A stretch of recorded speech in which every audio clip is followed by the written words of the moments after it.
Bonjour. Bonjour à toutes et bonjour à tous. Merci de me rejoindre. J'espère que vous allez bien. Alors, il s'agit donc de la vidéo numéro 15 qui traite du chapitre 10. Alors, le chapitre 10 s'appelle La fable du foot et du rugby. Alors, pour résumer rapidement, je disais que je parlais surtout de la simulation et que la simulation, elle est surtout un aveu de faiblesse et d'impuissance de celui qui en use, d'une part, et d'autre part, celui qui simule reste un bon joueur, pourra même devenir un très grand joueur, mais il ne sera jamais un grand bonhomme. Mais bon, comme le but du jeu n'est pas d'être un grand bonhomme, on va dire que tout va bien. Voilà, alors je continue la lecture du chapitre 10.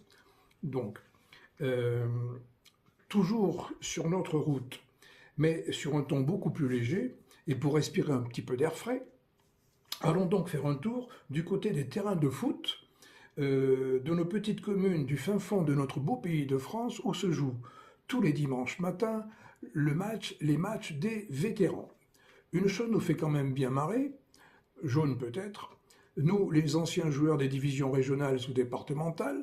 De quoi s'agit-il? Après avoir longtemps joué en équipe première, puis en réserve de quelque niveau que ce soit, du plus haut jusqu'au plus bas, et surtout ceux qui parmi nous continuent ou ont continué à jouer encore de longues années chez les vétérans, on sait bien qu'on ne peut pas se permettre se comporter sur les terrains tout pourris de nos villages fleuris, comme le font les joueurs de première ligue sur les pelouses billards des stades des grandes villes. À faire comme eux, nous passerions la moitié du temps de jeu le cul par terre ou allongés de longues minutes, les uns après les autres, à nous rouler dans la boue et nous tordre de douleurs imaginaires au moindre contact, là où en fait nous aurions juste perdu, à la régulière, notre duel contre l'adversaire ou avec l'adversaire. Par amour-propre, mais surtout par respect pour les quelques dizaines de vrais amateurs de foot et fidèles spectateurs qui sont là tous les dimanches, de septembre à mai, éparpillés autour du terrain, debout derrière la rambarde, quand il y en a une. Derrière la rambarde, où elle est ma rambarde? Voilà, quand il y en a une, sans aucun abri et par tous les temps, nous ne leur imposerions jamais un tel spectacle. De toute façon, ils ne nous le pardonneraient pas et ils auraient bien raison. Si les nombreux coups qu'on y reçoit sont plutôt dus à la bonne vieille grosse maladresse qu'à autre chose, ils ne nous font tomber que rarement, et si cela arrive, aussitôt à terre, aussitôt debout, un peu à l'image du boxeur qui, bien que sonné et un genou à terre, se relève aussitôt et tente de masquer son mal. Quant aux coups que reçoivent les joueurs pros, même si parfois ils en prennent des vrais, ils les font s'écrouler presque toujours avec force soleil, roulade, grimace et autres cris d'orfraie. Il est clair que si l'on se comportait comme eux, nos matchs débutant le dimanche matin à 10 heures, compte tenu de la quantité de temps additionnel qui découlerait de ces singeries, la plupart de nos troisièmes mi-temps se joueraient en nocturne. Bon allez, plus sérieusement, j'insiste sur le fait qu'il ne s'agit en rien de stigmatiser les hommes, mais seulement de pointer la médiocrité de la nature humaine, rien de plus, sachant que dans l'ensemble, nous ferions exactement la même chose à leur place, tout comme ils se comporteraient comme la majorité d'entre nous à la nôtre. Ce n'est là qu'une illustration de plus du fait que ce sont bien les circonstances qui créent les comportements et non pas le caractère intrinsèque des individus, même si, comme montré plus haut, il joue son rôle, mais à la marge. Le monde du football aurait-il pris la mauvaise habitude de niveler par le bas? Le cas échéant, ne devrait-il pas dès lors réapprendre à le faire par le haut? N'est-il pas énervant, en effet, voire insupportable pour certains d'entre nous, devant nos écrans, vrais amateurs de vrais jeux, comme avant, de devoir nous subir le spectacle désolant de ces hommes jeunes, 25 ans de moyenne d'âge, Sportif de haut niveau, à la carrure et à la musculation impressionnante, 1,80 m, 85 kg, restait ainsi de longues minutes allongé sur la pelouse à se tordre de douleurs imaginaires et en se tenant la jambe quand il ne se trompe pas de jambe soi-disant touchée. À grimacer, à gémir et à taper le sol avec la main, geste on ne peut moins naturel, alors que les images au ralenti et vues sous tous les angles montrent clairement que le joueur n'a pas été touché, en tout cas pas au point de nous infliger, de nous imposer, mais nous infliger aussi, un spectacle d'une comédie aussi affligeante. Comment est-il seulement possible que ces joueurs soient capables d'attitudes aussi grossièrement factices, qui plus est sous le regard de milliers de téléspectateurs et parfois même de millions de téléspectateurs, sachant que ces derniers voient les images sans équivoque sur leurs écrans? Sont-ils aussi dans le mensonge assumé? Je sais que vous savez que je simule, mais c'est comme ça dans le foot et pas autrement.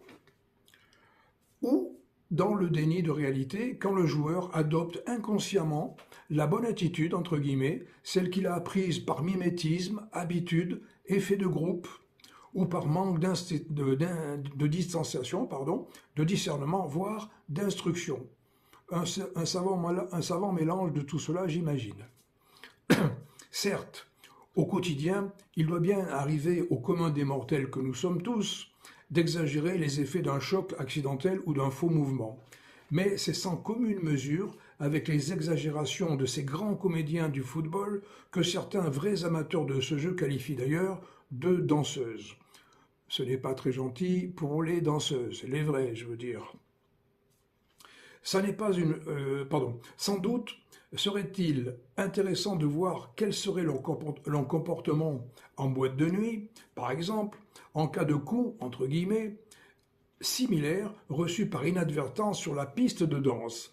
Resterait-il ainsi allongé sur le dance floor en se tenant la cuisse? Certes non.